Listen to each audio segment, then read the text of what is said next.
বাংলাদেশের ইতিহাসে এটা প্রমাণিত হয়েছে, দলীয় সরকারের অধীনে যত নির্বাচন হয়েছে সবগুলো নির্বাচন প্রশ্নবিদ্ধ হয়েছে। তাহলে বাংলাদেশের ইউনিয়ন পরিষদ মেম্বার, উপজেলা চেয়ারম্যান, মেয়র, বিভিন্ন সিটি কর্পোরেশনের এই নির্বাচনগুলো যদি জনগণ সঠিকভাবে ভোট অধিকার প্রয়োগ করতে পারে তাহলে জনগণের সরকার প্রতিষ্ঠিত হবে। এই যে বিধবা ভাতা, অসহায় মানুষদের ভাতা থেকে শুরু করে নিয়ে যত ধরনের কল্যাণমূলক একটা রাষ্ট্র জনগণকে যে ফ্যাসিলিটিগুলো দেয়, সেই ফ্যাসিলিটির তালিকা তৈরি করা, ফ্যাসিলিটিগুলো জনগণকে ইনশিওর করার মূল মাধ্যম হচ্ছে ইউনিয়ন পরিষদ, উপজেলা পরিষদ। তাহলে যে দেশের জনগণের এক হিসাবে 95%-এর বেশি কাজ স্থানীয় সরকারের সাথে, সেই দেশের মানুষের পার্লামেন্ট মেম্বার কে হচ্ছে এ নিয়ে কিন্তু একজন কৃষক, একজন ঠেলাওয়ালা, একজন মজুর, একজন গ্রামের সাধারণ মানুষের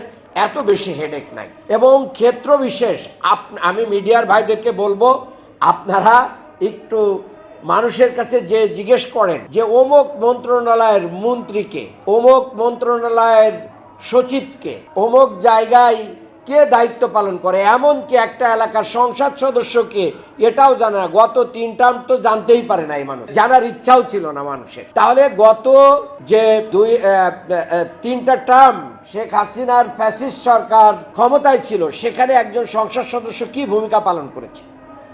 কোনো ভূমিকা পালন করে নাই। শুধু শিক্ষা প্রতিষ্ঠান এবং অন্য জায়গায়, রাস্তাঘাট, বিভিন্ন জায়গায় যে ডিও লিটারটা দেওয়া লাগে, এই ডিও লিটারটাই উনি দিয়েছেন। ওনার মাধ্যমে জনগণের কোনো উপকার হয় নাই, বরং জনগণের প্রতিনিধি সেজে তেনারা কি করেছেন? জনগণকে শাসন করেছেন, শোষণ করেছেন, লুটপাট করেছেন। তাহলে আমাদেরকে বুঝতে হবে, যদি এটা গণপ্রজাতন্ত্রী বাংলাদেশ সরকার, তাহলে বাংলাদেশ সরকারের ফ্যাসিলিটিগুলো জনদুর্ভোগ যদি কমাতে হয়, তাহলে কোন সরকারকে আগে বেশি শক্তিশালী করতে হবে এবং কোথা থেকে এটার সূচনা করতে হবে? অন্তর্বর্তীকালীন সরকারের কাছে আমার অনুরোধ, আপনারা ছাত্র এবং জনতার অভ্যুত্থানের মাধ্যম দিয়ে ক্ষমতায় এসেছেন, কাজেই জনগণের ম্যান্ডেটকে ঠিক রাখার জন্য আগামী দিনে আপনাদের স্থানীয় সরকার নির্বাচনটাকে প্রায়োরিটি লিস্টে নিয়ে আসতে হবে। এটা আমি জোর দিয়ে বলতে চাই, কারণ বাংলাদেশের ইতিহাসে এটা প্রমাণিত হয়েছে, দলীয় সরকারের অধীনে যত নির্বাচন হয়েছে সবগুলো নির্বাচন প্রশ্নবিদ্ধ হয়েছে। তাহলে বাংলাদেশের ইউনিয়ন পরিষদ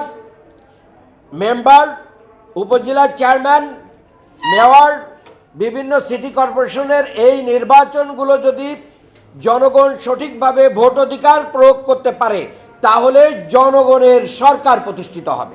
এরপরে জাতীয় নির্বাচন দেন, দেশ জাতীয় নির্বাচনের মাধ্যম দিয়ে একটা সুন্দর জায়গায় চলে যাবে।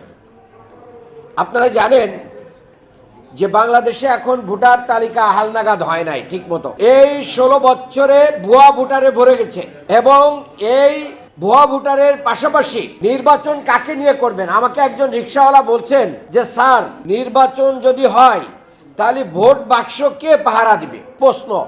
কারণ যে দেশের পুলিশ এখন কোনো কাজই করে না, তাহলে আপনি কাকে দিয়ে ভোট বাক্স পাহারা দেওয়াবেন? এরা তো আওয়ামী ফ্যাসিস্ট, ওরা তো বিভিন্নভাবে এই নির্বাচনকে বিতর্কিত করে ফেলবে। কাজেই আপনি ইউনিয়ন থেকে শুরু করেন, ভুল ত্রুটিগুলো সংশোধন করেন, ওদেরকে পরীক্ষায় নিয়ে আসেন এবং জনগণের প্রশাসন কায়েম করেন। সেখানে যেখানে যেখানে পরিবর্তন এবং প্রশাসনে নিয়োগ দেওয়া দরকার সেইগুলো নিয়োগ দেন। দেওয়ার মাধ্যম দিয়ে আপনারা আগামী দিনে একটা নিরপেক্ষ জনগণের সরকার প্রতিষ্ঠার জন্য কাজ করেন। সেই ক্ষেত্রে আমি মনে করি যে ছোট ভুল কিন্তু শুধরানো সহজ, বড় ভুল শুধরানো কঠিন। একটা পার্লামেন্ট নির্বাচনে ভুল হয়ে গেলে পুরো জাতি হিসেবে আমরা ক্ষতিগ্রস্ত হব, 18 কোটি মানুষ।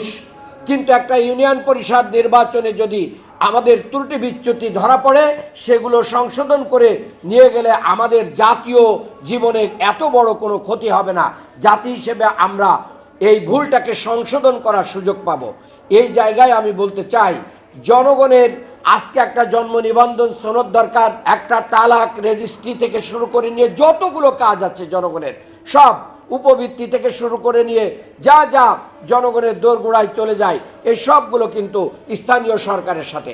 তাহলে স্থানীয় সরকার নির্বাচন আমরা কেন আগে চাচ্ছি না? অনেক পপুলার দল বাংলাদেশে তারা স্থানীয় সরকার চাইতে মানে তাদের গড়িমসি, কারণ তারা এগুলোকে কি করতে চায়, মানে নিজেদের কন্ট্রোলে নিয়ে আসতে চায়। আমরা একটা কথা খুব জোর দিয়ে বলতে চাই, জনগণের কাছে আগে নিজেদের বিশ্বাসযোগ্যতার প্রমাণ দিন। বড় বড় দলদেরকে আমরা অনুরোধ করব, আপনারা জনগণের বিশ্বাস এবং আস্থার প্রমাণ দিন।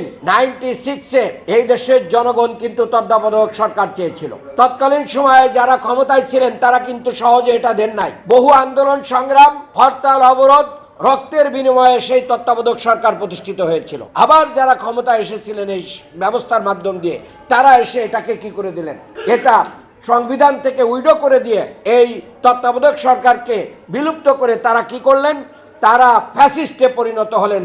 দিনের ভোট রাতে নিলেন, একদিন আগে নিলেন, কাউকে ভোট কেন্দ্রে যাইতে তারা সুযোগ দিলেন না। এখনো যদি সেই অবস্থার দিকে চলে যায় বাংলাদেশ, তাহলে ওই জায়গায় আমরা বাংলাদেশকে ছেড়ে দিতে পারি না।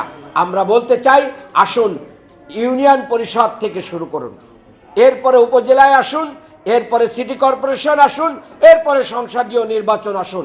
সমস্ত ত্রুটি বিচ্যুতিগুলো শুধরিয়ে নিয়ে জনগণের সরকার কায়েম হবে।